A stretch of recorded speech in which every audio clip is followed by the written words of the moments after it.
بسم اللہ الرحمن الرحیم۔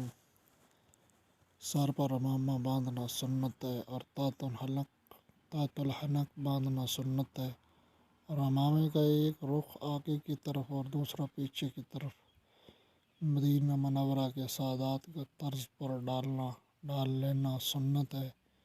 شیخ شہید علیہ رحمہ نے فرمایا کہ کھڑے ہو کر امامہ باندھنا سنت ہے۔ جناب سرور کائنات محمد مصطفیٰ صلی اللہ علیہ وآلہ وسلم سے منقول ہے کہ امامہ عربوں کا تاج ہے، جب وہ امامہ چھوڑ دیں گے تو خدا ان کی عظمت کھو دے گا۔ حضرت امام جعفر صادق علیہ السلام سے منقول ہے کہ جو شخص امامہ سر پر باندھے اور تحت الحنک نہ باندھے اور پھر ایسے درد میں مبتلا ہو جائے جس کی دوا ممکن نہ ہو، تو اس کو چاہیے کہ اپنے آپ ہی کو ملامت کرے۔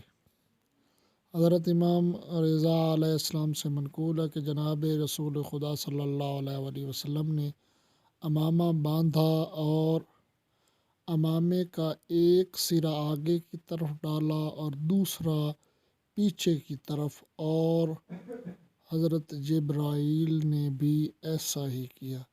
حضرت امام محمد باقر علیہ السلام سے منقول ہے کہ بدر کے دن فرشتوں کے سر پر سفید امامے تھے اور ان کے پلے چھوٹے ہوئے تھے۔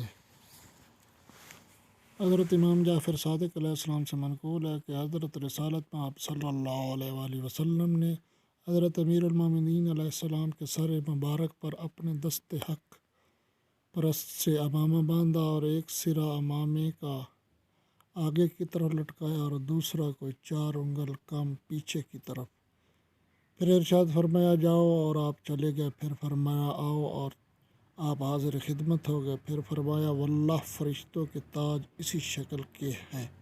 اللہم صلی علی محمد۔